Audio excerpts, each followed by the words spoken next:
Olá, galera! Aqui é a Júlia e a gente está começando mais um episódio do Psicotalks. A partir desse momento, os nossos episódios serão mensais e a gente se reuniu hoje para a gente poder falar sobre o Maio Laranja, que é o mês sobre a conscientização, né, e a prevenção contra abusos de crianças e adolescentes. Aqui com a gente hoje, a gente está com a Júlia, psicóloga, e a Maria Fernanda, estudante de Direito. Júlia, você pode se apresentar um pouquinho para a gente? Claro, prazer, né? Meu nome é Júlia, eu sou psicóloga clínica. Me formei pela UF em 2022. Desde lá eu sigo atuando na clínica, né? Principalmente com crianças. E além disso, esse tema, assim, né, me intriga muito, justamente porque eu passei minha graduação questionando, né, quais eram os efeitos do abuso e da violência contra crianças, principalmente no desenvolvimento psicológico, né? Então eu fiquei um tempo fazendo pesquisa e atuando indiretamente no Nuavidas, que é o núcleo de atenção que a gente tem aqui na cidade, né? Que atende tanto mulheres quanto crianças que foram vítimas de violência. E, além disso, participei também de outros grupos independentes, né? Digamos assim, de estudos. Então, acredito que é um tema muito importante, né? Para a gente discutir. E que eu acho que tem que ser falado, né? Porque apesar da gente saber que acontece, isso é muito evitado. Acredito que por uma questão social mesmo, né? A gente tem um pouco de medo, né? De trazer isso à tona. Mas, além disso, vou agradecer a vocês, né? Por terem me chamado. Estou muito feliz de estar aqui. E é isso. Sim, realmente é algo que tem que ser falado, né? Sim. Então, Maria Fernanda. Bom dia, meninas. Eu sou estudante de Direito aqui na Exanc. Sou formada em Marketing também. Inclusive, no Marketing, eu pesquisei um pouco também, na época, sobre essa questão do abuso infantil.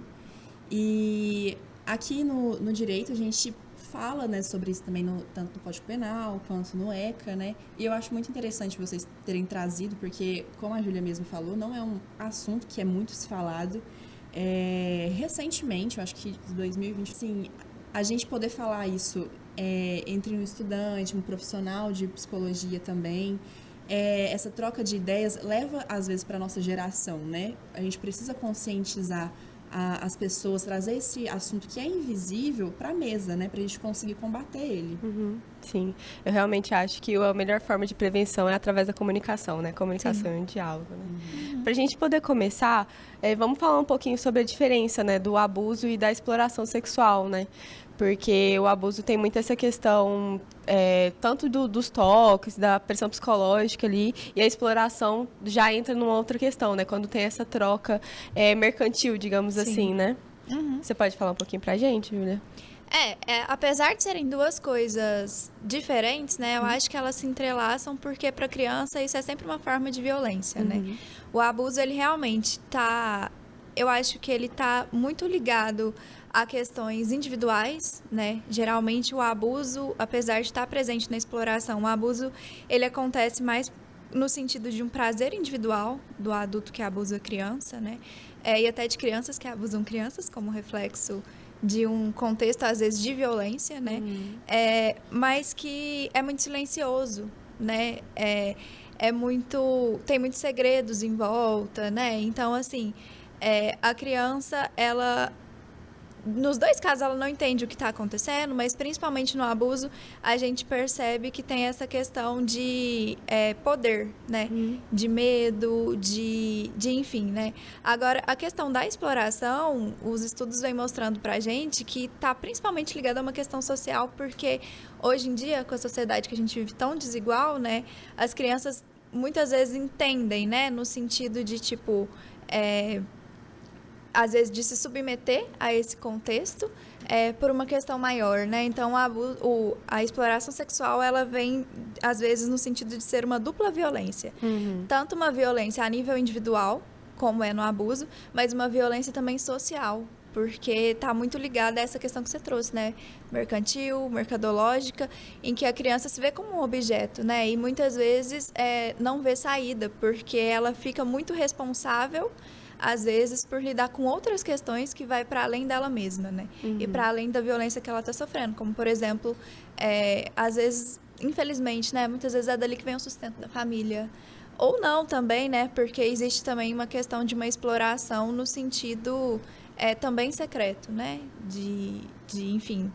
Teve até um filme, né, recente, eu esqueci o nome do filme, Vocês assistiram aquele filme que fala da exploração sexual, que tem o rapto de crianças? Ah, sei qual é. Eu não cheguei a ver, mas sei. E que, enfim, né, isso também é uma realidade, né? Então, a gente vê que a questão da violência infantil, né, do abuso infantil, também está muito ligada com uma questão mercantil, porque tem um público que consome isso, né? Então, apesar de estarem ligadas, eu acho que tem essa diferença, né, entre uma coisa individual e uma coisa coletiva também, né? Que apesar deles se misturarem, tá aí, né? É uma violência social, né? Baseada Sim. pela desigualdade, né? Certo.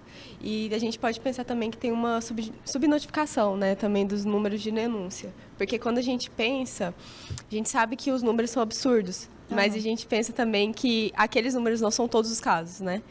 Que muitas vezes, quando a gente, como adultos, né? A gente vai falar um pouco sobre isso, mas a gente vê que muitas pessoas já passaram por algum tipo de abuso infantil, né? Que isso reflete lá na frente. Só que esses números às vezes não chegam, né? E o que vocês acham, assim, o porquê, né? Dessa questão da subnotificação, assim? Olha, o abuso, primeiramente o abuso e a exploração infantil, eles são 2 delitos. O abuso, ele acontece sem fins lucrativos. E acontece muito dentro de casa, né? Principalmente. Então, assim, como que isso vai chegar lá fora? Às vezes a criança nem sabe que ela está sendo abusada, porque ela não entende o que é aquilo. E a gente também, querendo ou não, a gente também faz um recorte aí de gênero e de raça também, né? Então, assim, como mulheres, a gente já passou por situações também fora de casa que podem ser configuradas como abuso. E a questão de exploração sexual é uma questão lucrativa, como vocês falaram, do mercado, né? E se tem um mercado, é porque tem gente que consome isso, né? Mas essa questão da subnotificação, eu acho que vai também envolver uma coisa que a gente trabalha muito na psicologia, que é a palavra, né? Justamente, né, existe um recorte, assim, né, social de que não é exclusivo, obviamente, mas a maioria da violência ocorre com um público que é menos favorecido. Vulnerável, Isso. Socialmente. Isso. E que é uma população que tem pouco acesso, né, à informação. Inclusive, acho que é essa a importância, né, de democratizar a informação, enfim, para identificar onde essas violências acontecem, né? Porque quando não se sabe que é uma violência, não tem como se transmitir para uma criança que é uma violência. A gente sabe que, assim, existe um histórico, assim, né? É muito comum que crianças violentadas tenham mães que foram violentadas também, e aí você vai puxando o histórico, assim, familiar. A gente vê uma recorrência, né? De violências sofridas. E isso acontece justamente porque há uma naturalização, né? Há uma falta de informação que aquilo que a pessoa está sofrendo é uma violência. Isso também é um reflexo de todas as outras violências, né, que as pessoas sofrem. Tem uma questão, né, que as pessoas...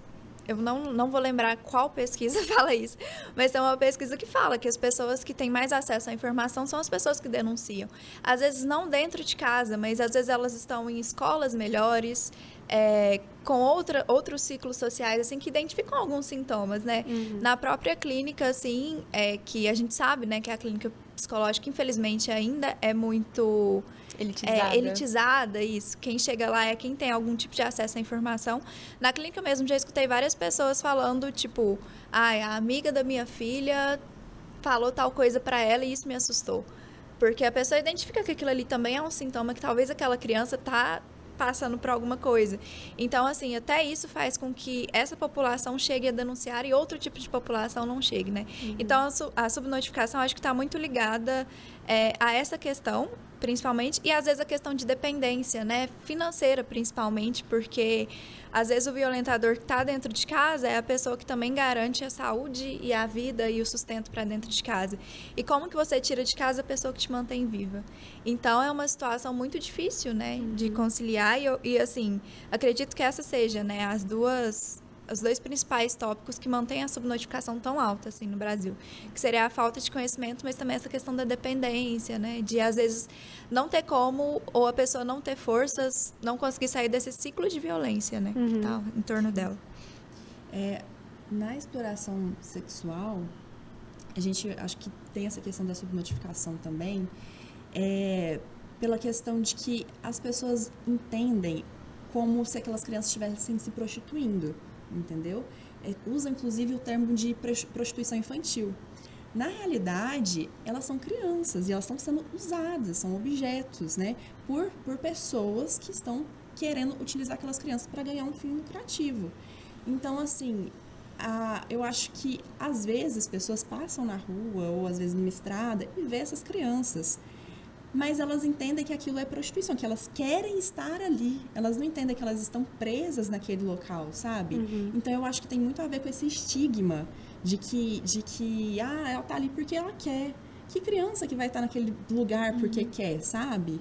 Então, eu acredito que seja muito por conta disso. Sim.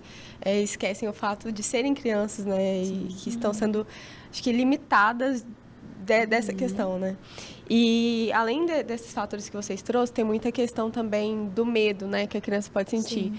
Porque pela falta de conhecimento, né? Por não saberem, às vezes, o que está acontecendo com elas, como falar sobre algo que você não sabe, né? Sim. E, além disso, também, eu acredito que tenha também essa questão de, será que as pessoas vão acreditar? Ou, né, como que isso vai ser visto pelas outras pessoas, né? Pelas pessoas da família, pelas pessoas que convivem. Porque muitas vezes, né, a maioria dos casos é de alguém próximo. É de alguém dentro de casa, como você mesmo disse, é de alguém que dá esse sustento, né, financeiro para a família. Ou, às vezes, um conhecido da família. Então, como que vai ser isso, né? Como falar de algo e como que vai ser aceito, né, pelas outras pessoas, né? E eu acho que tem uma questão psicológica também que eu não comentei, que é o amor que está envolvido, né? Porque justamente, assim, o que está dentro de casa, talvez é uma pessoa que você também tem um vínculo afetivo.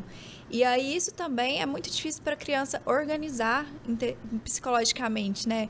Como uma pessoa que eu amo tanto pode ser uma pessoa que me machuca, né? E isso também fica difícil para a criança nomear, né? Dividir, entender e entender que, assim, apesar de ter um vínculo afetivo, não deixa de ser uma violência, né?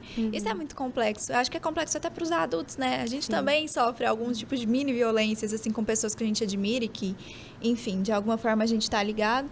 E é difícil de nomear, né? Imagina para uma criança que não tem nem suporte mesmo, né? Não assim, tem emocional, recurso. não tem recurso emocional para fazer esse tipo de distinção, né? Sim. E a nossa lei, né, a lei do ECA, ela traz tanto a punição pela ação, né, e quanto pela omissão. Você poderia falar um pouco sobre isso? A questão da omissão é exatamente essa questão de toda a sociedade ter que olhar para isso. E aí entra nesse ponto de que, na verdade, ela olha, mas ela ignora, sabe? Então, assim, a gente tem leis para punir isso, mas falta políticas públicas, falta conscientização. Eu acho que esse mês é importante por conta disso. Já é uma conversa que está, né, surgindo. Porém, ainda é muito limitado, mas é com esse intuito, né? De que se você está vendo, você tem que denunciar, né? Mas não ocorre. E às vezes não ocorre também no caso de abuso. Às vezes a mãe também sabe que a filha está sendo abusada, né? E aí é um estupro comissivo. Comissivo não, omissivo. Que aí você sabe o que está acontecendo, mas você faz vista grossa naquilo, entendeu?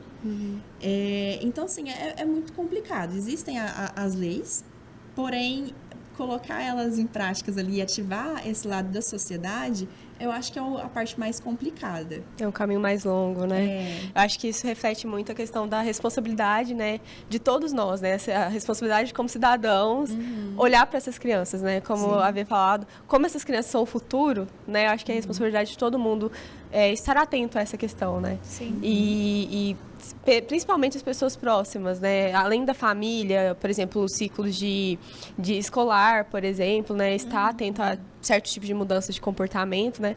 Pra gente poder verificar isso e conseguir denunciar o mínimo de suspeita. Sim. Porque eu acho que esse tipo de denúncia, né, pela suspeita, por exemplo, é o que deve fazer a diferença, né, entre algo que poderia acontecer e algo que aconteceu e ficou ali muito pior e traumatizou ali essa criança pelo resto da sua vida, por exemplo. Porque a gente sabe que isso traz impactos, né?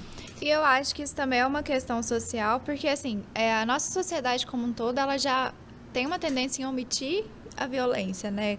Com minorias de forma geral. A gente realmente finge de cego, né?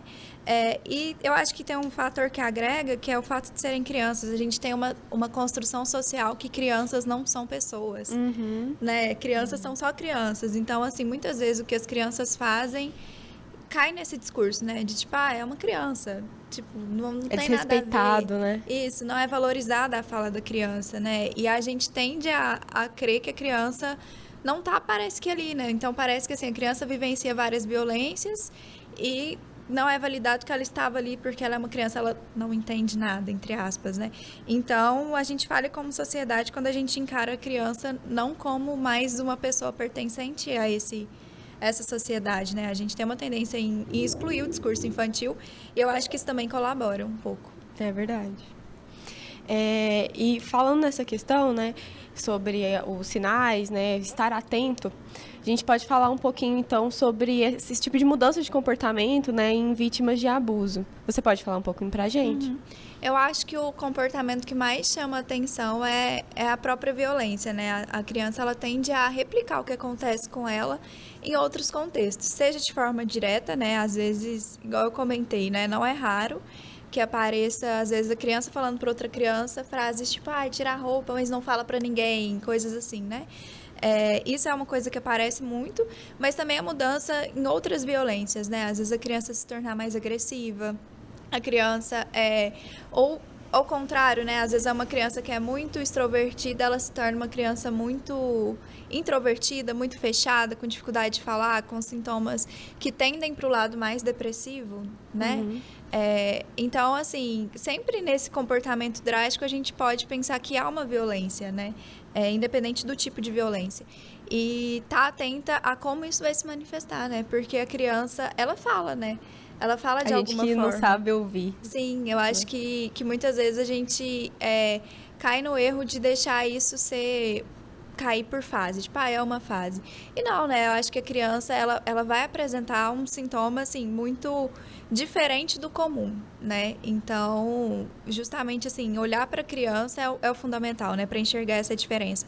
Porque o abuso, ele vem como se fosse um excesso muito grande, né? Então, é uma coisa que invade e que é excessiva para a criança a ponto dela não conseguir colocar em palavras o que acontece para ela, e isso tem que sair de alguma forma, né? E sempre sai, né? Então, seja com uma forma de sintoma de agressão ou disso, né? Da criança se fechar ou dela replicar isso com outras, né? A gente sabe que isso é o mais comum de acontecer, né? Certo. E tem muita questão do rendimento escolar também, né? A forma que a pessoa, que é, no caso que a criança, ela tá ali no ambiente escolar, o rendimento pode cair bastante também, né? Isso vai refletir em todas as áreas, né, da vida dessa criança, né? Além do social ali, ela vai ser totalmente impactada, né? Até no nível de desenvolvimento, né? Você falou isso, eu lembrei, a gente muitas vezes associa o abuso a crianças maiores, né? Assim, 3, 4 anos, mas o abuso acontece até com bebês, né? E aí, essa é a questão, assim, né? Por isso que é tão importante a rede como um todo estar integrada, porque muitas vezes, por exemplo, alguns profissionais da saúde não conhecem, às vezes, o que é esperado para o desenvolvimento da criança como um todo, né? E aí, às vezes, a violência, por exemplo, com bebês, a gente vai perceber, além da questão física, né? Que é muito evidente, assim, né? No sentido de machucado e às vezes de alguns sintomas específicos, né, de infecções e tal, mas às vezes na regressão da criança mesmo. Às vezes uma criança que estava começando a engatinhar não consegue mais engatinhar, ou uma criança que estava começando a falar para de falar completamente. Então, essas questões assim do desenvolvimento também, elas ficam muito evidentes para as crianças que às vezes são menores, né, que literalmente não falam, né? Então, conhecer o que é esperado, né, para cada nível de desenvolvimento também é importante na sociedade como um todo, para a gente se atentar sobre o que está acontecendo com aquela criança que, de repente, ela tem uma regressão, né? E isso, você comentou da escola, né, mas acontece como um todo, né? Às vezes a criança que para de ler, né, do nada não consegue, não é nenhuma questão de, tipo, não quer, ela não consegue mais. Ou uma criança que não consegue mais socializar. Então, assim, tem esse déficit também na questão do desenvolvimento, né, da criança. E às vezes até um medo muito intenso sobre o outro, né? Sim. Porque quem é esse outro que pode me ferir, né? Sim. O que esse outro pode fazer comigo? E às vezes até associar o gênero da pessoa que praticou, por exemplo, a violência, né? Sim. Ok. E falando um pouquinho, né, então, sobre esse impacto, né, desse abuso, dessa violência no futuro, né, desse indivíduo. Como que você acha que isso pode impactar, né, ao longo do desenvolvimento, por exemplo, como adulto ou até mesmo como adolescente? Uhum. Na verdade, assim, não dá pra gente precisar como em específico vai afetar, mas com certeza afeta com algum sintoma, né? Seja um sintoma para um lado mais depressivo ou seja um sintoma para um lado mais ansioso, em que a pessoa tem medo, né, de tudo, medo do futuro. Porque o que acontece, assim, no abuso, a gente entende como sendo um evento meio catastrófico, né? É como se a criança tivesse ali no desenvolvimento normal, assim, e vem algo que é tão potente que abala tudo, né? E é algo muito imprevisível e que reforça essa questão da impotência, né? Então a pessoa tende a repetir isso pro resto da vida. Às vezes se colocando, né, em situações de impotência, né, no sentido de não dar conta, né, de se posicionar, de estar em ambientes que ela quer estar, não sabendo escolher por si, ficar nessa posição realmente, assim, de... enfim, né, de uma pessoa que não dá conta de tomar as rédeas da própria vida justamente por conta dessa violência, né? E ao não dar conta, não no sentido consciente, né? Mas no sentido de que a violência foi tão forte que existe um medo muito grande, né? Um trauma muito grande que impede a pessoa, né, de fazer isso. Mas principalmente nesse sentido, né, de uma pessoa que revive esse trauma a todo momento, né, e tem medo de tudo que parece às vezes ser grande demais, né? Eu acho que esse é o principal sintoma, assim, que a gente percebe. Abala a confiança, né, da pessoa. Sim, autoestima, essa questão, né, às vezes de confiar no outro, né? Então, é uma pessoa que desconfia demais de tudo. E isso faz com que a pessoa não tenha experiências, né? A gente sabe na psicologia que o desenvolvimento emocional, enfim, da pessoa vai estar muito associado às experiências que ela vive durante a vida, né? E quando a pessoa é muito atravessada, né, principalmente no início da vida, com um trauma muito grande, a tendência é que a pessoa não consiga estar disposta a viver essas experiências, né? Isso vai afetar em tudo, né? No sentido de desenvolvimento emocional, desenvolvimento psicológico, né? Uma pessoa que às vezes não consegue escolher por si, enfim, é muito, muito ruim, né? Muito difícil. Sim, é um reflexo, né? Certo. E a gente tem a questão também, né, que você falou, que às vezes por exemplo, crianças praticam violência com outras crianças, né, adolescentes com crianças, enfim. A gente pode ver que muitas vezes uma pessoa que pratica violência, no fundo ali, às vezes já sofreu algum tipo de violência muito grande, né, que fez com que ela reproduzisse esse padrão, né, nesse comportamento, né? Ok. E, no caso, além disso, né, tem a questão do tabu, né, que vocês comentaram, né, que inclusive influencia muito nessa subnotificação. A nossa sociedade hoje, eu acho que ela coloca essa questão da violência como tabu muito por esconder a violência, né, velar essa violência, né, que deveria ser falada, mas não é falada. O que vocês acham sobre essa questão do tabu, sobre o assunto? É aquilo, né? Tem que ser trazido para a mesa, mas como fazer isso? Eu acho que é a grande pergunta. As eleições estão aí, inclusive, né, aqui no município, então assim, a gente tem que estar de olho nos políticos que falam sobre esse assunto, porque é através da conversa que a gente vai quebrar esse tabu. Às vezes também, ao meu ver, instruindo os profissionais da rede de educação. Lógico que eles não são obrigados, nem eles têm o dever, assim, de sanar aquele problema, mas é bom que eles sejam instruídos para identificar quando estão ocorrendo, né? Para poder notificar uma pessoa responsável para ir averiguar aquela situação. Então, eu acho que é através disso, do diálogo. Sim. E lembrando, assim, né, também concordo com o que a Mafê disse, mas acho que como um todo, né, o tema da sexualidade é um tabu, né? E o tema da sexualidade sendo um tabu, acaba que os outros assuntos interligados a isso se tornam também um tabu, né? Seja a violência, seja a questão de doença sexualmente transmissível.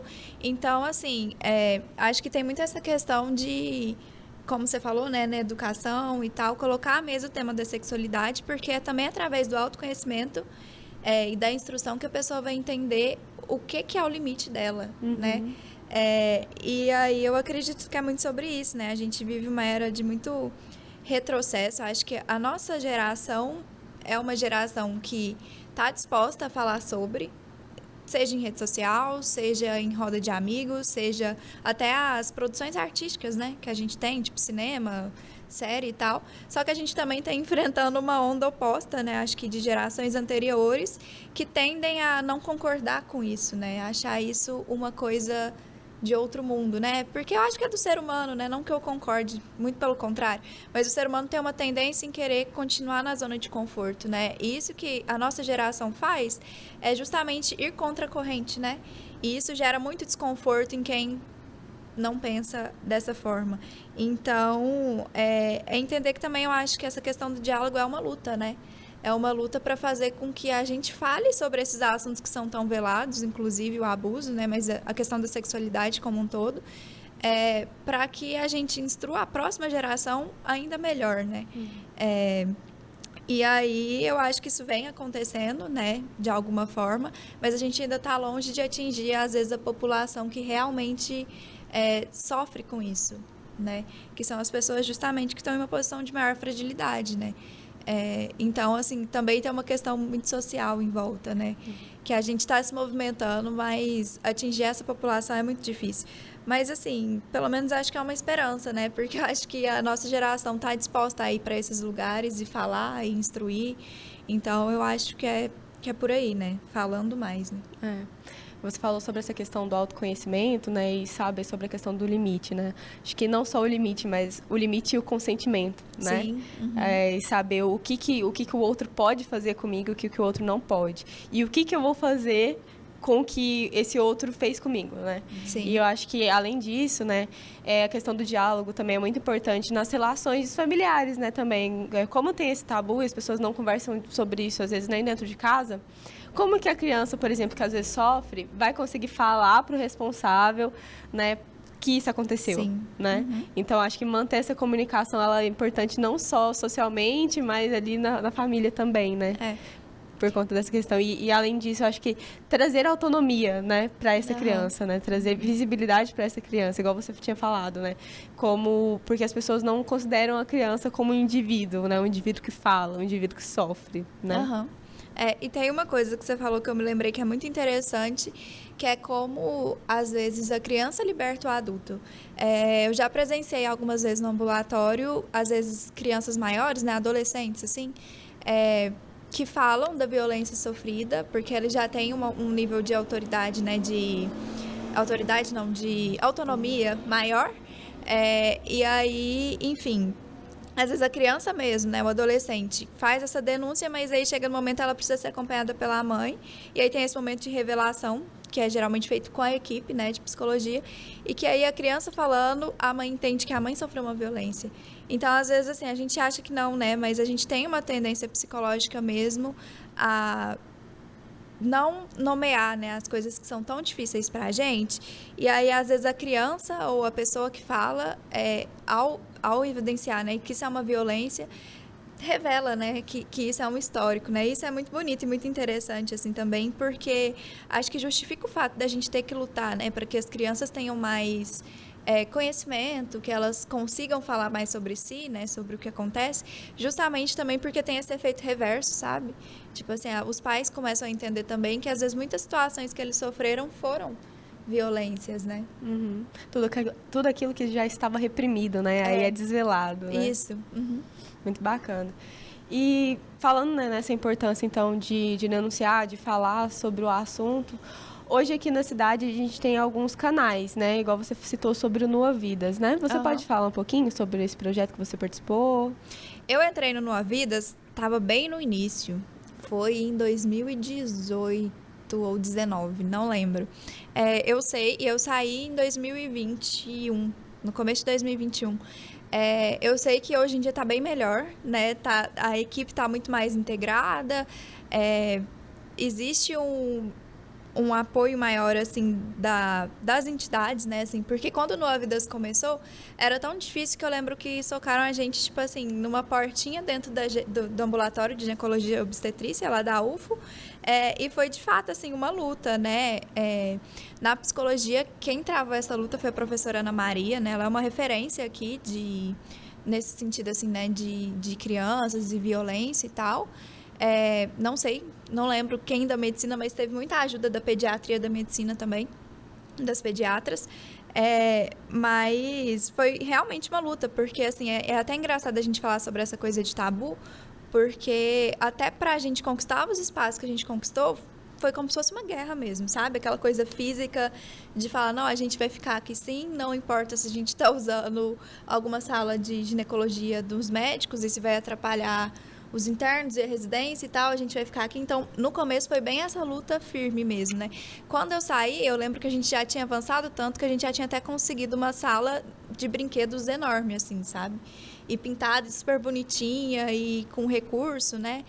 Mas no começo era a gente mesmo, eu lembro de ter comprado brinquedos, assim, né, pra conseguir falar com as crianças, e numa salinha, assim, super pequena e tal, mas hoje eu sei que isso avançou muito, né, mas o Noa Vidas, ele é um ambulatório, né, específico, e aí o que acontece é que quando há uma violência, né, quando há uma denúncia, as pessoas elas entram pelo PS, né, que é o pronto-socorro da ginecologia. E aí lá abre-se o boletim, a coleta da história, e aí é marcada uma consulta no ambulatório, que é o Noa Vidas. E aí a intenção do Noa Vidas, assim, a principal intenção é fazer com que não haja a revitimização dos pacientes. Porque o que acontece? Quando tem uma violência, né? Você vai na polícia, você fala o que aconteceu. Aí você vai no PS, você fala o que aconteceu. Aí você vai na delegacia, se for contra a mulher, né? Você vai na delegacia, você fala o que aconteceu de novo. Aí vai no tribunal, você tem que falar o que aconteceu de novo. Então, isso é muito negativo, né? Ficar contando essa história, assim, às vezes é muito doloroso. Às vezes a pessoa não está preparada para isso e muitas vezes, nesses outros ambientes, elas não recebem o suporte necessário, né? Muitas vezes também há... Claro que não é culpa de jeito nenhum, assim, dos profissionais, mas essa questão que a gente falou, né, de associar o gênero, associar ao tipo de pessoa que fez a violência com a gente, às vezes isso é replicado nesses lugares, né, porque são lugares que estão associados a autoridades, né, socialmente associado a autoridades. Então, assim, acontecia muito isso e aí a intenção do Noa Vidas era justamente cessar isso. Então, a gente recebia, né, essas crianças e as mulheres, fazia já os procedimentos médicos, né, enfim, no caso de mulheres, algumas tinham que fazer aborto, ou então tomar um medicamento, me fugiu, né, mas aqueles medicamentos contra as doenças sexuais, e já fazia a coleta de provas, né, você vai saber o nome, eu acho, eu esqueci o nome, mas enfim, né, toda aquela questão de avaliar, né, o nível de agressão, se tem sêmen, esse tipo de coisa. E aí ela já ia para consulta psicológica e a gente já fazia o acolhimento e já fazia a coleta de história e a gente era então responsável por passar isso para os outros lugares. Então a pessoa ela era recebida, acolhida, e eu acho que só de ser profissionais da psicologia já é um acolhimento muito diferente. É numa sala também diferente, né? Não é aqueles espaços que muitas vezes estão associados, né, à questão de agressividade, violência.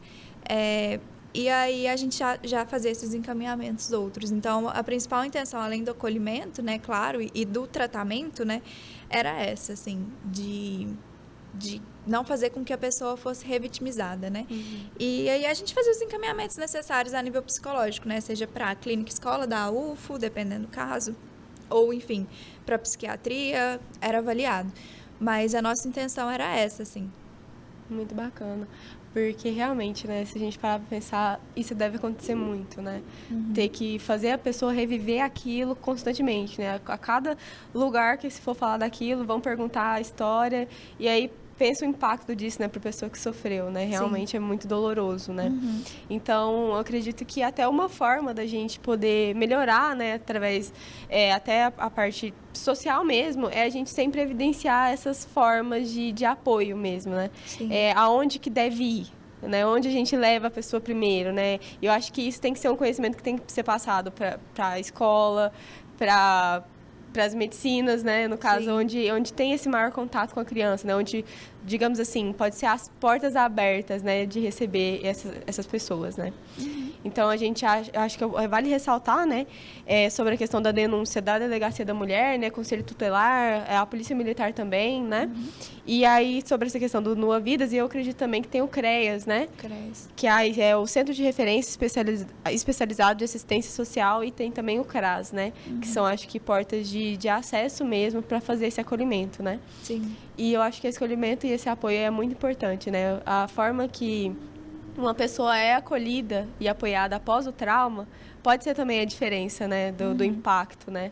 Que isso vai causar a pessoa, a vítima, né? O que você acha sobre isso? Você estava falando sobre isso, eu até lembrei de uma técnica da UF, na verdade, que foi uma professora.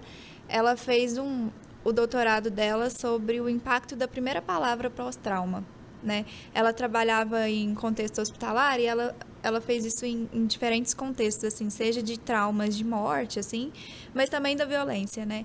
E de fato, assim, a forma como a notícia, né, é compartilhada e tratada faz muita diferença, porque é um registro quase que eterno, assim, né? Então, às vezes, se a pessoa é tratada no sentido de duvidar do que ela está falando, ou de menosprezar, ou de não acolher, a pessoa vai arrastar aquilo como mais um trauma. Então, assim, né, a gente entende que o trauma, às vezes, é uma coisa que vem de uma vez, né, é uma invasão e que desorganiza completamente a pessoa por dentro, né, e aí ela fica mais suscetível, mais sensível às outras coisas. Então, se a gente não tem um posicionamento de abraçar tudo aquilo, né, de abraçar aquela desorganização e ajudar a pessoa, o que acontece são revivências, né, apesar de não ser do mesmo nível, mas revivências de trauma, né, porque se a pessoa é tratada como dúvida, a pessoa começa a se questionar, né, se a pessoa é tratada com outro tipo de violência, aquilo ali abre mais uma porta para que um novo trauma seja constituído, né? Então, assim, essa primeira palavra importa muito, né?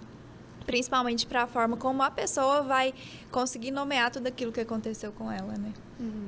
Sim, realmente. Eu acho que é isso, né? Sobre a gente fazer mais isso, né? Falar mais vezes sobre isso, para a gente poder mitigar, né? Realmente os impactos desse reflexo de violência nas pessoas e poder prevenir, né? Conscientizar para a gente poder saber como lidar e também evitar que aconteça, né? Ao menor sinal que isso se apresente, a gente já ter ferramentas e recursos para lidar com aquilo, para que realmente o impacto possa ser diminuído, né? O que você acha sobre isso, Maria Fernanda? Eu acho que é o que você acabou de falar. A gente conscientizar, o diálogo que a gente falou. Achei muito interessante essa questão da primeira palavra, do acolhimento, né? Isso é uma coisa que eu acho que tem que ser transmitido para as outras pessoas também, porque às vezes a primeira palavra vai fazer com que ela se feche, ela não vai querer falar sobre aquilo. Então a denúncia, por exemplo, ela não vai ser levada adiante, né? E aí como é que você vai investigar aquilo, né? Então, ter pessoas, ter esse círculo de acolhimento, né? Seja em um grupo de amizade, seja da instituição que você estuda ou trabalha também, né? Eu falo nesse sentido de vítimas de vítimas sexuais em geral, não só das crianças, né? Por isso que eu falo da questão do trabalho. Pela questão também da gente parar com esse tabu, né? Quebrar esse tabu de que a gente não pode falar sobre sexo, sobre a sexualidade e sobre como às vezes isso é um mecanismo, uma ferramenta para quebrar outras pessoas, né? Sejam crianças, sejam mulheres, por exemplo. Então é isso que vocês trouxeram para cá, eu achei foi fenomenal, assim. Então, gente, para contextualizar também, né, sobre esse assunto, né, do Maio Laranja, tem a questão da história, né, do porquê, né, da origem, né, do 18 de maio ser considerado, né, esse dia para a gente conscientizar, né, e alertar sobre esse assunto, né. No ano de 1973, dia 18 de maio de 1973, uma menina de 8 anos foi vítima, né, e ela foi sequestrada, violentada e assassinada. E o crime foi impune, né? Não se descobriram ali os responsáveis e por isso, né, em visão disso, né, foi criada essa data para a gente poder ressaltar sobre esse assunto, né? por este caso que ocorreu, essa impunidade, né? E por ser uma coisa que foi brutalmente, né, que aconteceu aquela vez, mas que reflete, né, uma sociedade que acaba repetindo isso, né? Em diferentes níveis, né? Talvez não tão brutal como no caso dessa vítima, dessa menina, mas que continua acontecendo, né? Que acontece. E falando sobre essa questão, né, hoje em dia a gente tem muito a associação, né, da sexualidade com amor, né, e a falta de instrução sobre essas questões. Vocês podem falar um pouquinho sobre isso? Foi até uma coisa que a gente estava comentando no off aqui, né? Que muitas vezes um dos sintomas que aparece também na criança, né, ou na pessoa que sofreu abuso é a hipersexualização, né? E a gente sabe, né, que na psicologia a gente entende, né, que o sujeito costuma fazer muitas associações, né? Então, acho que a falta de informação, de novo, né, faz com que muitas vezes a criança, né, ou a pessoa abusada confunda, né, esses atos com amor. E isso não é tão difícil de acontecer, né? Porque às vezes não há uma... É sempre uma violência, né? Mas às vezes não há uma violência física, né? Às vezes há toques, enfim, há algumas ações por parte do violentador que são teoricamente carinhosas, né? Não dá para ignorar, né? O Freud, ele foi pioneiro, né, em falar nisso, que a criança também tem um nível de sexualidade, né? Então é isso, a criança também é um sujeito, né? De novo, aquela questão de ignorar algumas coisas que a criança tem que, enfim, não é dita. A criança tem a sexualidade, então às vezes um toque vai gerar uma sensação de prazer na criança que ela não entende no momento como sendo um excesso ou como sendo uma violência. E às vezes há uma associação, né, entre isso e ações que são ligadas com o que a gente chama de amor, né? E não que a criança tenha uma consciência, né, de que isso é amor e tal, mas que, enfim, existe essa associação e muitas vezes a criança vai levar isso de uma forma confusa, né, porque às vezes é uma coisa que ultrapassa os limites dela, às vezes ela entende, né, esse excesso e essa coisa estranha, mas que também é bom, né, então fica aquela coisa bem dúbia, né, e que ela talvez leve essa associação pro decorrer da vida dela e aconteça isso, né? Essa questão de associar, às vezes, as questões sexuais com amor. E isso pode acontecer em culminar, né? Em destinar em outras violências, né? Porque, às vezes, há uma confusão, né? Do que é o limite ali entre o afeto, o amor consentido, né? E o que é uma questão de violência e estar numa posição de enfim, né, impotência, né? Uhum. Eu tava aqui pensando, você falando isso, e eu lembrei de algumas frases quando a gente é criança e a gente escuta, pra você ver que é sugerido, às vezes, namorar.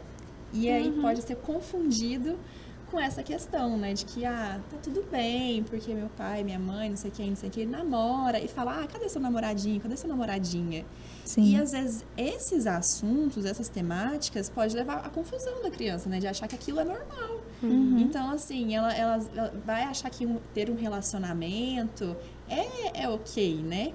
Então, assim, instruir para que, olha, criança não namora. Você pergunta dos seus estudos, você pergunta do que você gosta de fazer, você não pergunta dos seus namorados. Você gosta de brincar. Você gosta de brincar, entendeu? Então, assim, parar de querer deixar a criança um adulto, Adultificada, Ver a criança né? como adulta. Porque a gente tem o inverso também, né? Sim.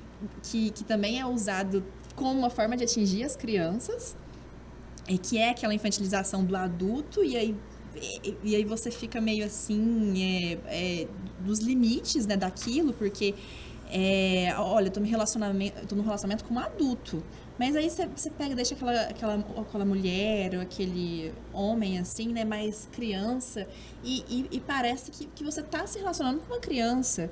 Isso também, ao meu ver, não deveria ser considerado uma coisa normal. A gente tem que... Olha, adulto é adulto, criança é criança. Não significa que você não possa ter gostos, né, parecidos, mas que existe um limite até pra gente preservar a criança, né?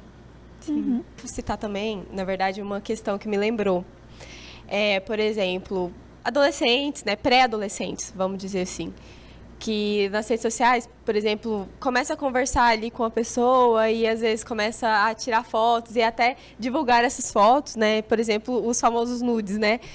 Até muito cedo, né? Às vezes pode acontecer isso muito cedo, porque as pessoas, tipo, né? Digamos assim, esse indivíduo pode interpretar errado. É uma forma de atenção, aquele outro está me dando atenção, às vezes uma atenção que não é recebida de outros meios, talvez, mas é um outro que me dá uma atenção. Né? E essa atenção é visto como boa, é uma fonte boa, é uma fonte reforça, né? Que me dá prazer, né? Enfim, que realmente reforça. Tá né? na mídia, né? Se tá na mídia, a gente consome. Eu falo não a questão dos nudes, assim, só, mas eu falo da questão de glorificar isso, né? E aí, a criança, o adolescente, ele vai querer estar ali no meio também, né? Ele não vai ficar para trás.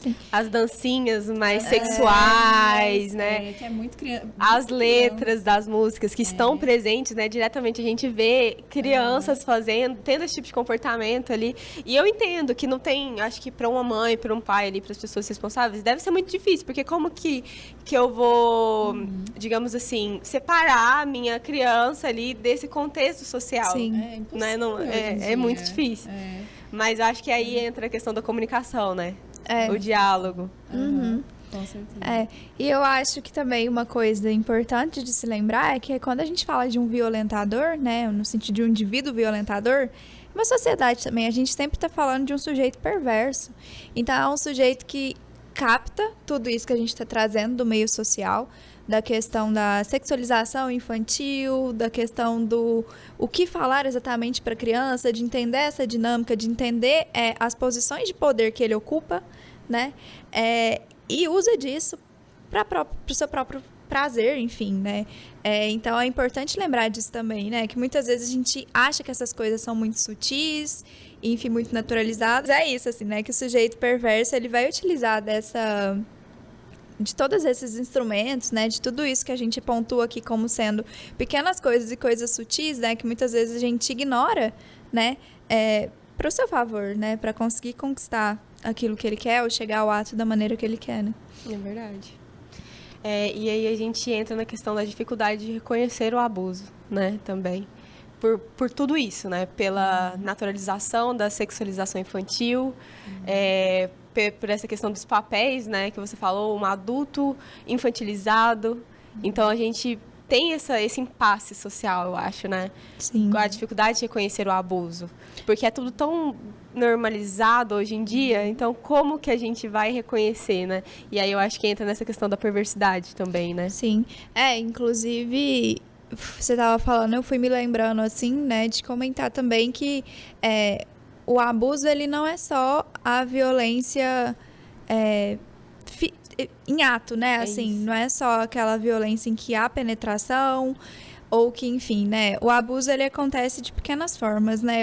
Eu me lembrei de um caso clínico que eu atendi há muito tempo, que uma paciente já adulta, assim, foi uma sessão, assim, bem pesada, mas que ela se deu conta que, assim, ela sofria abuso por parte de um parente lá mais velho, e o abuso que ela sofria era do cara colocar ela no colo, assim, né, no meio da festa de família, assim, pegar a criança e colocar no colo e ficar fazendo alguns movimentos, né, tipo assim, esfregando a criança e tal, e que isso pra ela nunca foi estranho, porque criança senta no colo de adulto, né? E ninguém aponta isso, ninguém via isso como sendo uma coisa estranha. Era no meio de todo mundo, né? Assim, não era uma coisa também, aquela coisa que a gente trouxe aqui do segredo, mas que era um abuso, né? E que é isso, assim, às vezes o abuso a gente vai reconhecer muito tempo depois e ele também tá numa ordem muito subjetiva, né? Então, assim, é como se dependesse muito, né? Depende muito o que cada um considera abuso, né? Talvez várias pessoas verão isso e não reconhecem isso como sendo um abuso, né? Então, isso vem muito tempo depois, vem em intensidades diferentes, né? Vem, às vezes, por uma vivência que se repete há muitos anos depois e você retorna, né? Fala, nossa, caramba, aquilo que eu sofri foi um abuso. E é sempre muito difícil, né? Às vezes a gente acha que talvez uma violência com penetração ou coisas assim vai ser muito mais difícil que esses pequenos abusos, mas não, né? É tudo muito difícil, né? É tudo muito sofrido e tudo tem um impacto muito grande na vida da criança, principalmente no quesito da criança e do adulto, assim, né? Principalmente no quesito de, você perguntou antes sobre os efeitos, né? E esse é um dos efeitos. Às vezes quando a gente constata o abuso muito tempo depois, a gente começa a questionar toda a nossa vida. Porque é aquilo, né? Como eu não percebi aquilo do passado, que foi tão sutil, o que mais que eu não percebi, né? Então, isso também tem um efeito, né? Nos adultos que foram violentados, né? E que percebem muito tempo depois. Enfim, era isso. Você falando isso, eu até lembrei de algumas histórias aqui, até de parentes minhas, o quanto é difícil realmente a gente identificar o abuso, né? Porque às vezes, as mulheres da família, elas veem aquilo também como uma coisa natural. Então, porque foram ensinadas, né, às vezes, então, a naturalizar. É abuso também, sabe? Então, assim, essa questão de tio pegar no colo, isso ocorre muito, né? A gente tem que ter essa instrução de que, olha, talvez as nossas crianças, assim, é chato, mas instruir mesmo. A gente não senta no colo de tio, porque a gente não sabe. A gente não sabe como que vai ser a maldade. E eu lembrando dessas histórias, lembrei que às vezes a avó de fulano, a mãe de ciclana, via essas situações, mas não falava nada. Porque para ela estava tudo bem. E eu acho que ela nem tinha voz ativa para falar alguma coisa, né? Então, assim, o que é diferente em alguns locais, pra gente, assim, que a gente tá num local, às vezes, de muito privilégio, né? Pra poder falar que, olha, não vou aceitar isso aqui é abuso, isso aqui tá me deixando desconfortável. Porque não começa com esse abuso, né? Eu acho que começa com essa questão de desconforto, né? Isso não é legal. Então, assim, trazer isso nessa conversa, porque um dia todo mundo possa ter essa consciência, essa oportunidade de poder denunciar, por exemplo. E eu acho que entra até num impasse, né, sobre a questão do direito mesmo, né? Porque, assim, e da subnotificação e tal. Porque, assim, o que fazer com uma pessoa que só pegou uma criança no colo? A gente sabe que é um abuso, mas, assim, o que a gente faz com isso? Porque quando há um ato em si, né, eu acho que é mais fácil, entre aspas, assim, da gente conseguir ter provas, né? Porque é isso, assim, infelizmente, eu acho que o judiciário, de forma geral, é muito físico, né? Então, ele precisa de provas físicas. Às vezes, o discurso da mãe, o discurso da criança não é por si só valorizado, né? O que aconteceu não é valorizado. Então, assim, como punir o que não tem provas físicas, mas que aconteceu para a criança, que teve um efeito, tipo, no psicológico, no sentido traumático. Eu acho que isso também é um ponto muito difícil e que, assim, infelizmente, né? Infelizmente mesmo acontece e que eu acho que fica na conta da sociedade, né? No sentido de tentar, não é educar, mas assim, tentar distribuir esse conhecimento para evitar que isso aconteça, porque eu acho que se depender das punições de quem deveria punir, é difícil. E realmente, né, gente, é difícil, né? É difícil quando a gente não trabalha com questões físicas, né? É difícil até, às vezes, para a pessoa que está ali do lado, levar aquela criança para denunciar, né? Porque, tipo assim, o que eu vou chegar lá e falar? Mas pode, viu, gente? Deve, porque é crime também. Então, assim, é difícil, realmente, essa questão de provar que isso, né, aconteceu, mas a criança, ela vai ser escutada, ela vai ser investigada, pelo menos. E vai ter o apoio, né? Isso, o acolhimento. Sim. E uma coisa que você falou também que me lembrou é pegar e falar, né? Por exemplo, uma mãe, né, pegar e falar, tipo, não senta, não sei o quê, ou me sinto incomodada quando ocorre esse fato, né? Mas se essa mãe ou se esse responsável fala, é engraçado também como funciona. Porque ela vai ser a doida, ela vai ser a louca, tipo... Nossa, você tá vendo, né, coisa onde não tem. Mas a gente também não sabe onde isso atinge a pessoa também que tá falando, né? Exatamente. Porque aí entra na questão dos segredos familiares, né? Às vezes acontece muita coisa dentro do contexto e da dinâmica familiar ali, que às vezes aconteceu com todo mundo, mas tem aquele silenciamento. Exatamente. Né? Tem aquela coisa de, tipo, dói em todo mundo decidiu não olhar pra isso, e se alguém olhar, vai reverberar em todo mundo. Não fala sobre isso. Exatamente, isso acontece também, né? É bacana vocês falarem também sobre essa questão da experiência de vocês, né? E falando um pouquinho sobre educação, né? A importância da educação nesse contexto, né? O que você acha sobre isso, assim? Então, eu trabalho com um projeto voluntário que a gente tem a intenção de na verdade, acabar com o analfabetismo funcional. Ele é muito voltado para isso e acontece que o Brasil ele sofre muito com essa questão, né? Às vezes a gente tem muitos analfabetos, mas a gente tem muitos analfabetas funcionais também. Então, assim, isso atrapalha ali até na questão de inserir eles no mercado.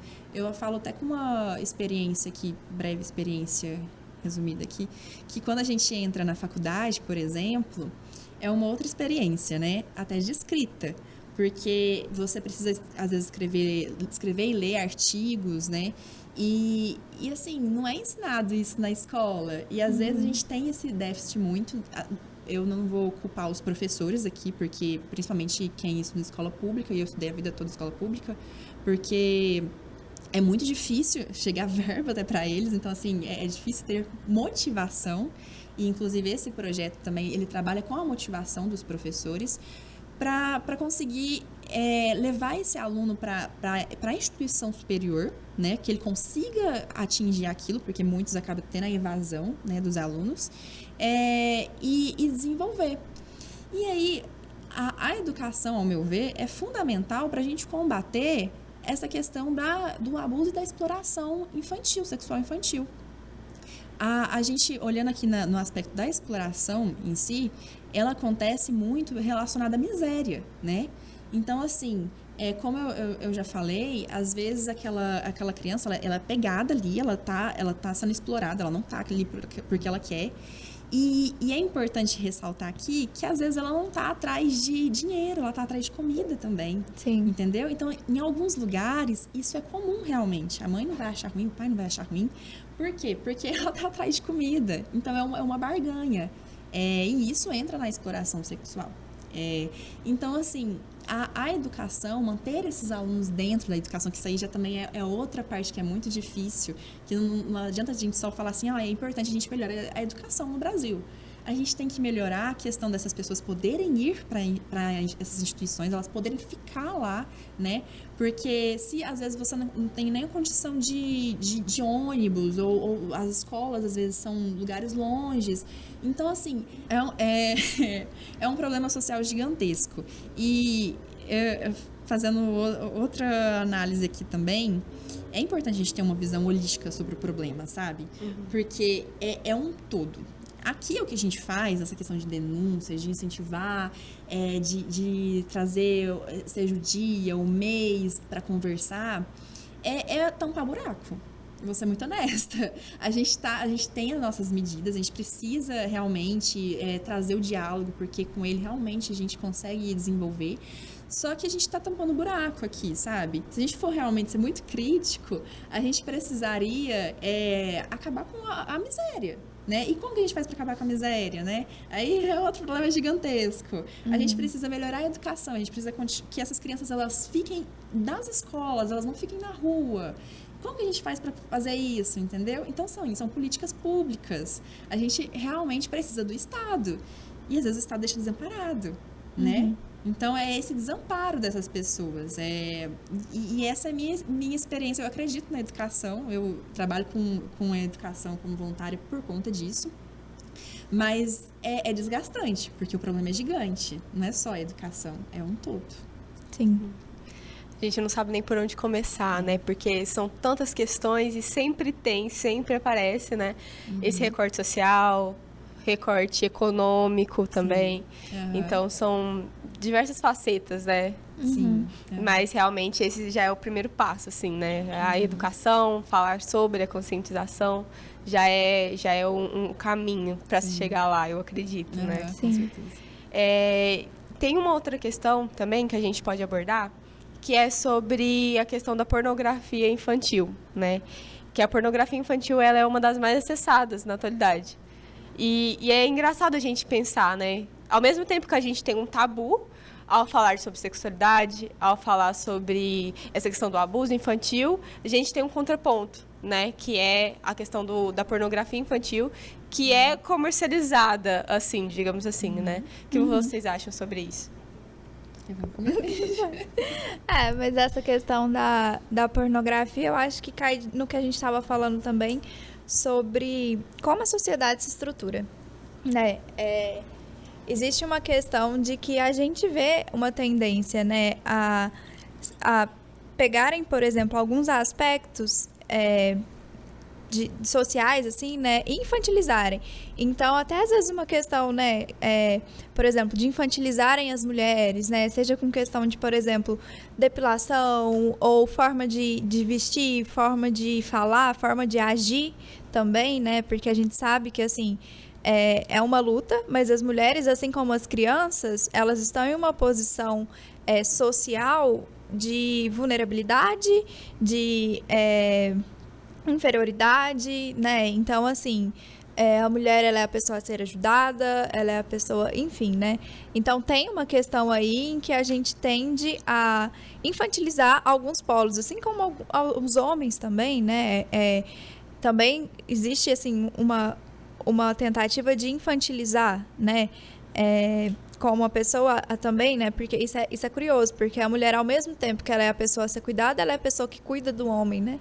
Então tem essa coisa, assim, né? Do homem não conseguir fazer nada, do homem ter que ser ajudado, ter que fazer as coisas por ele, ter que cuidar. Isso são posições infantis, né? Então, assim, não é colocar o adulto necessariamente como uma criança, mas ele ocupa certas posições infantis e posições que mexem com questão de sexualidade, né? É até a questão de anime também, né? Que é um desenho que são crianças e de repente não são crianças mais, enfim, né?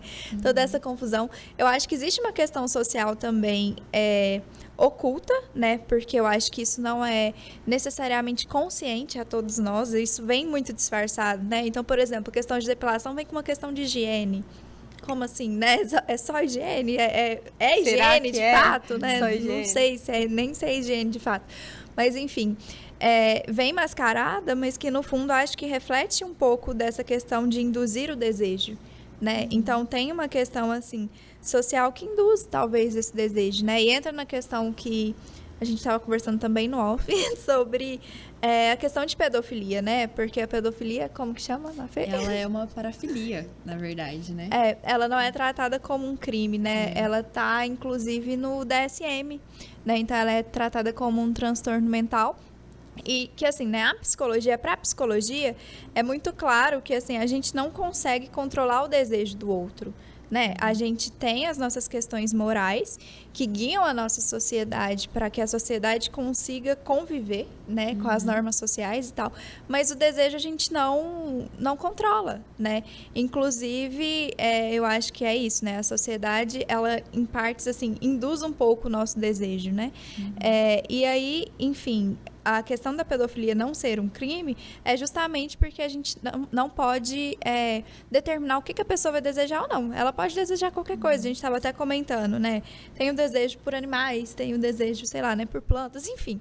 A gente pode ter essa autonomia de desejar. A questão é quando vem ao ato, né? E aí eu penso que, assim, a questão da pornografia, ela acaba sendo uma saída para que esse desejo tenha vazão e que seja mascarado. Eu acho que é por isso que é tão alto os números, né? Os dados, enfim.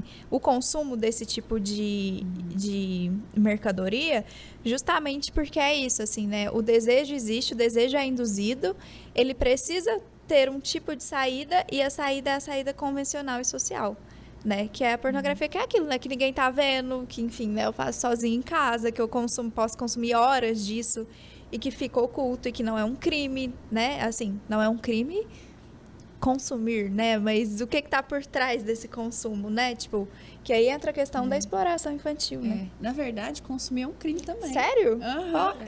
Então, assim, a pedofilia, ela não é um crime, porque você tá pensando. Mas se você pratica, se você consome, você está praticando um crime. É o ato, né? É o ato. Não sabia. Exatamente. Então, assim, é interessante a gente falar isso por conta disso. Então, esse desejo, na verdade, não pode nem ser visualizado. Ele não pode ser materializado de forma alguma. Então, assim, ser a parafilia em si não é um crime, mas todos os aspectos dela é um crime. Né? Uhum. Boa, a gente não sabia. Fica aí a dica pra vocês. Mas, enfim, mas ainda sendo um crime, é um crime de difícil identificação, né? Sim, E é como a Júlia estava falando, tem um consumo gigantesco, né? É um mercado. As pessoas compram isso, as pessoas vendem isso, as pessoas baixam isso. E é difícil você chegar na identificação. Eu não vou saber falar para vocês todo o processo aqui, que vai entrar muito em penal, e penal não é muito minha área. Mas, assim... já é difícil você identificar discursos de ódio na internet. Imagina esse tipo de conteúdo, sabe? Então, assim, acaba que fica muito impune. É pego, existem as pessoas que são pegas, claro, mas fica muito impune também. Sim, e tem uma questão, assim, que a gente estava falando da internet, né? Me lembrou, assim, mudando um pouco de assunto, mas a questão da dificuldade do limite, né? Que a própria criança tem com que ela consome, né?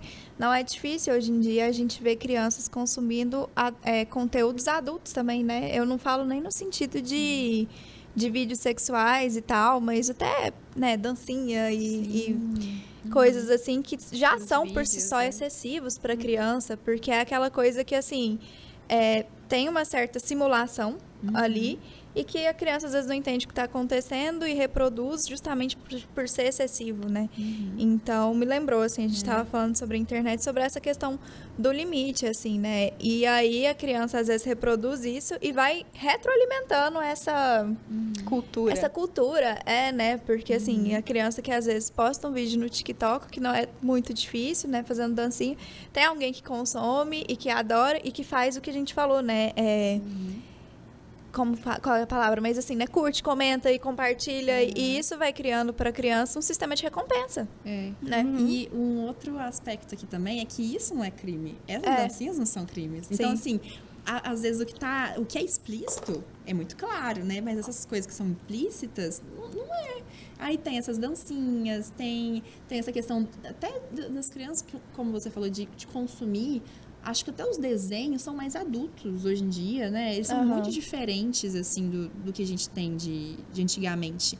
Então, é realmente desafiador. Como que a gente limita? Eu acho que para os pais é muito desafiador, né? Como que eu vou orientar? Como que eu vou privar também? Não tem como privar. Não tem como tirar a criança, assim. Não dá pra você colocar não numa vai bolha. Fazer, literalmente. Colocar numa bolha. Sim. É complicado.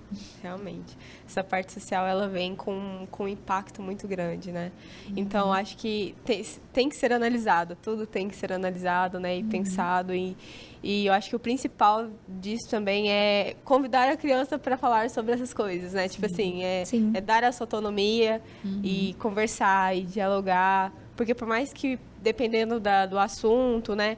Muitas delas não têm recurso, né? Para falar sobre os assuntos. Mas eu acho que tudo tem que ser adequado ao que a criança consegue, né?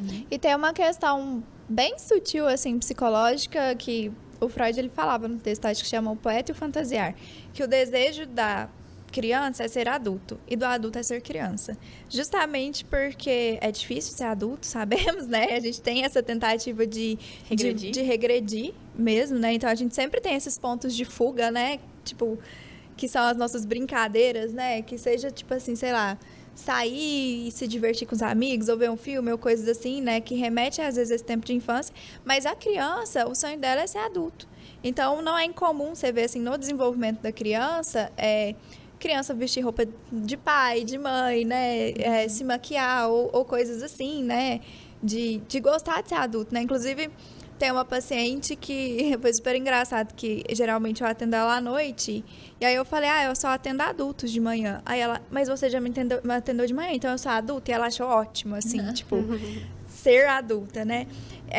Mas que o ponto de questão que eu tô trazendo disso é que muitas vezes as crianças reproduzem esse tipo de conteúdo numa tentativa de ser adulto, né? Então, tipo assim, às vezes vê os adultos consumindo esse tipo de música, fazendo esse tipo de coisa, né? Enfim, e reproduz nessa tentativa, né? De ser um pouco mais... Tudo que ser adulto, né? Quando a gente é criança, representa, que é ter autoridade, ter autonomia, enfim. E que isso é muito difícil também dos pais administrarem, né? Porque às vezes o pai não tem esse entendimento que talvez a criança reproduza aquilo não somente por uma questão sexual mesmo, mas às vezes é uma tentativa de tentar ser aquela pessoa que ela tá vendo ali. Mas que isso tem um efeito, né? Porque não tem um controle de quem vai consumir o conteúdo daquela criança, né? Então é muito, muito, muito sutil e muito delicado, né? Tudo isso, como lidar com isso, né? É como ver um ponto de referência, né? Para a criança, aquilo é uma referência. Então, ela pega aquilo e vai reproduzir, né? E aí, entra de novo, né? Tipo, como lidar com isso, né? Trazer a autonomia, de certa forma, né? Nos limites da criança ali, acho que já é por si só uma forma, né? Porque se a criança, ela sonha em ser adulto pela autonomia, de certa forma, vamos tentar dar um pouco de autonomia no nível da criança. Então, Sim. vamos responsabilizá-la para o que ela consegue. Então, seja responsável, sei lá, organizar as suas roupinhas, o seu quartinho, os seus brinquedos, né? Eu acho que já é uma forma, né? Acho que talvez, então, limitar o adulto, né? Se ele é um espelho, a gente tem que pensar que é necessário limitar ele também, né? Olha, quais atitudes eu posso fazer e não fazer para aquela criança se inspirar em mim, né? Porque ela vai olhar. E realmente faz muito sentido, assim, até essa questão de abuso, né, da criança reproduzir, às vezes ela viu aquilo em casa, né? Então, ter esse cuidado também que a gente faz. E entender também que a gente, né, os pais, né, no sentido de como ajudar, é que a gente tá numa era completamente nova, né, assim, querendo ou não. Quando eu era criança, minha referência era o que eu via na televisão. E a televisão é um dispositivo muito moralista, porque não é qualquer coisa que aparece na televisão, né? Tipo, é um recorte muito específico. Então, quem que era a referência da época, sei lá, era Xuxa, né? Coisas assim, que tinham um certo controle social do que podia aparecer ali e do que não podia. Hoje em dia, isso não existe mais. Hoje em dia, a tecnologia faz com que, de fato, assim, a referência da criança possa ser qualquer coisa, né? Ou até uma falta de referência. Isso, e aí, pela falta de referência, gera meio que essa confusão, digamos assim. Com certeza. Eu acho que era mais fácil limitar antigamente, né? E agora, todo lugar que você olha, é muito difícil. Então, é complicado. Sim. Um outro assunto que a gente pode trazer também, né? Como a gente tinha falado anteriormente, que a maioria dos casos de violência, de abuso contra crianças, né, acontece em casa ali. Tem muitos casos que, às vezes, sei lá, um exemplo, né? Um pai ali pratica ali esse abuso com a criança e a mãe sabe desse abuso. E aí, às vezes, vem uma denúncia por um terceiro, né? Por um outro de fora. Como lidar com isso, né? Imagina a cabeça dessa criança, onde as duas principais referências, as duas principais pessoas que deveriam acolhê-la e cuidá-la, são as pessoas que praticam essa violência e são... qual que é a palavra? Comissiva? Ela está sofrendo... O crime é estupro... Estupro de vulnerável, né? Estupro de vulnerável, mas estupro omissivo, no caso, perdão. Porque você tá vendo aquilo acontecer e aquela pessoa, ela era responsável por cuidar, ela é guardiã daquela criança. E ela foi omissiva. Então, assim, ela vai sofrer tanto o estuprador quanto a pessoa que estava de olho nela, entendeu? De novo, né? Acho que fica uma questão muito confusa para a criança, porque é isso, né? A pessoa que deveria proteger tá fazendo isso comigo, né? Então, de fato, assim, fica uma coisa de não entender muito bem os afetos ali envolvidos, né? E é o que a gente comentou, acho que tem muita consequência a longo prazo, né? Porque as coisas ficam muito desorganizadas para a criança e se não tiver um suporte depois, né? Que ajude a criança a entender que cada coisa tem seu lugar, digamos assim, fica muito difícil para a criança dar conta disso sozinha. Porque é isso, assim, todas as crianças, né, elas precisam de uma pessoa que consiga apoiar ela emocionalmente, né, de um ambiente que consiga apoiar ela emocionalmente para que ela se desenvolva, né, que ela consiga dar nome para os sentimentos dela, para as ações, que ela entenda que ela é responsável pelo que ela faz, né, assim, no sentido do que ela faz com o outro e tal. E aí, quando não tem esse ambiente, cria uma confusão na criança, né? E se não tem esse suporte depois também...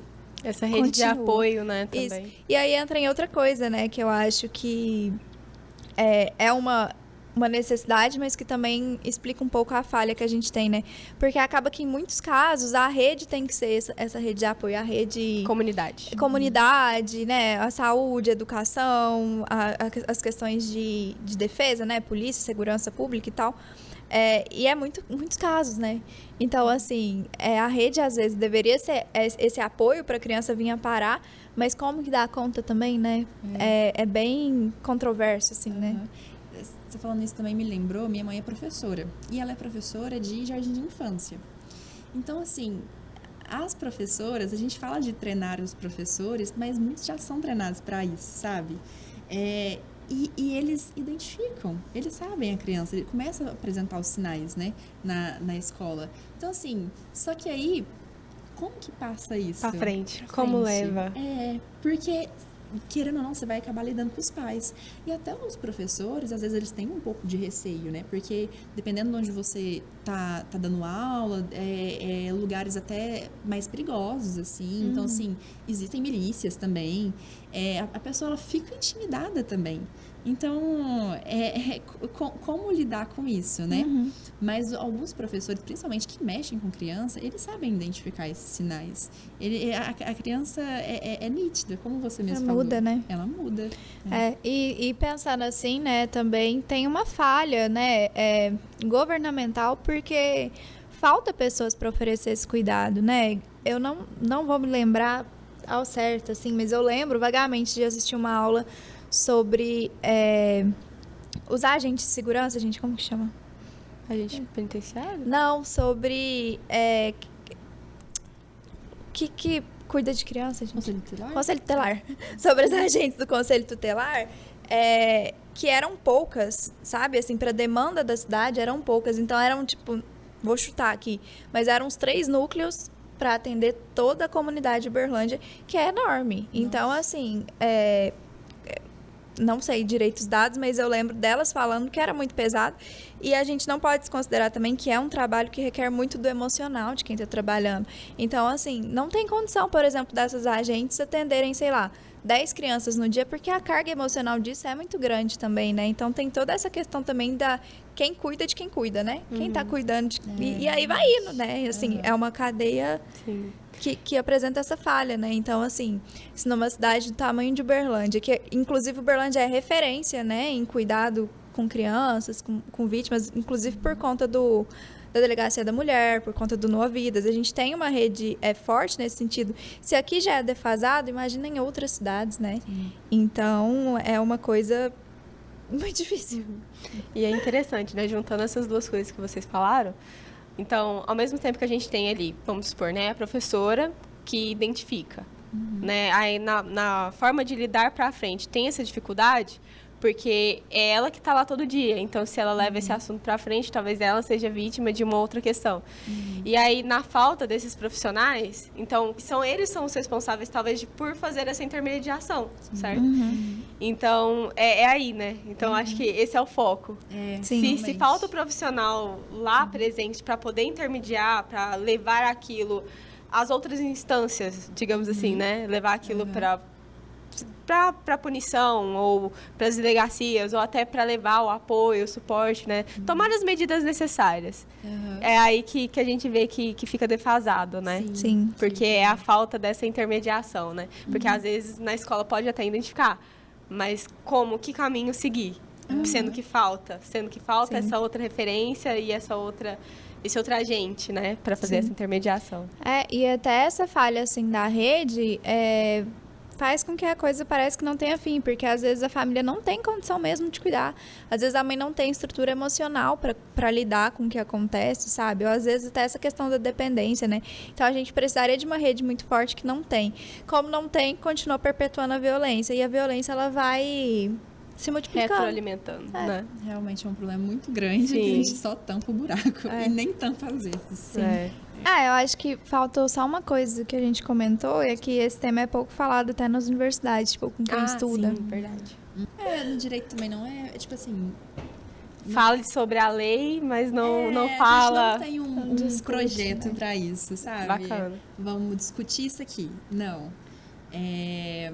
Então, assim, por exemplo, quando vocês me chamaram, e foi na quinta-feira, eu fiquei assim, meu Deus, eu preciso estudar muito, pra não falar bobagem.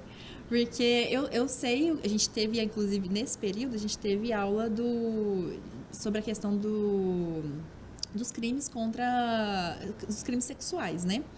E aí a gente passa por isso, então a gente vê sobre estupro de vulnerável, a gente vê sobre a questão da pornografia, só que é de uma forma, assim, querendo ou não, rasa, né? A gente vai passar por isso, mas a gente não vai estudar profundo.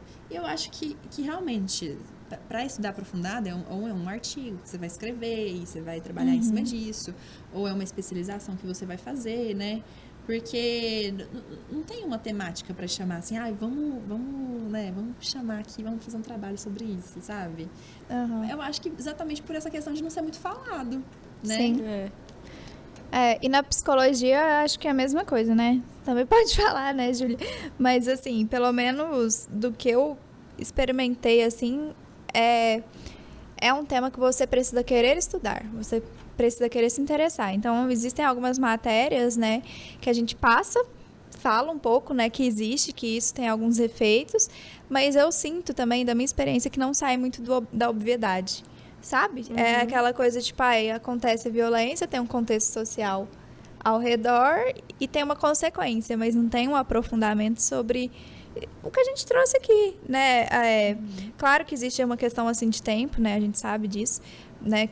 Tudo muito corrido na faculdade, muitos assuntos, muitos temas também relevantes, mas acho que isso não justifica a falha enquanto sociedade, né? Porque eu acho que a gente já deveria chegar na faculdade sabendo um pouco sobre isso, né? E aprofundar na faculdade, obviamente, principalmente nos cursos que a gente escolheu fazer, né? Que são cursos que lidam diretamente né? Com isso. Na minha experiência, né, na UFO, eu sei que eu tive muita sorte, assim, porque lá tem duas professoras que são especialistas nesse tema, que é o que eu falei, né, a Ana Maria, que ela estuda praticamente isso, e ela, sempre que tem evento, assim, de violência, pode ver que ela tá lá falando, porque ela é expert, e a Mirita, né, a Miriam, porque ela também trabalha o tema da violência, principalmente com mulheres, mas perpassa ali, né, então é um tema que a gente estudou muito, mas eu entendo que é por conta delas, porque elas se interessaram e elas, né, tem muito suporte teórico para falar sobre isso, mas, por exemplo, quando eu ia em alguns congressos levar alguns trabalhos para apresentar, se o congresso não fosse sobre violência, não aparecia, sabe? Assim, não tinha quem falasse, quem discutisse, quem pontuasse. Então, a gente percebe que é uma falha geral, né? Assim, que às vezes a gente dá a sorte de encontrar pessoas que se interessam e que discutem, que estudam um tema, mas é sorte, né? E a gente não pode depender da sorte, eu acho, né? Principalmente nesses casos, né? Sim. Que acontecem com grande frequência e tem essa questão que a gente comentou, né? Sobre a violação do assunto, o tabu. Então, na faculdade a gente passa por eles, né? Igual vocês falaram, só que realmente eu acho que vai muito dessa ordem, né? Da gente querer buscar esse assunto, né? Porque senão vai ficar ali no conhecimento ali superficial, né? O que acontece, como que acontece, às vezes como acolher ele de certa forma, né? De imediato, talvez, né? Um primeiro acolhimento. Sim. Mas o estudo aprofundado realmente passa por nós, né? Antes. Sim. Então, gente, eu gostaria de agradecer vocês pela presença aqui hoje para a gente discutir esse assunto que é tão importante, né?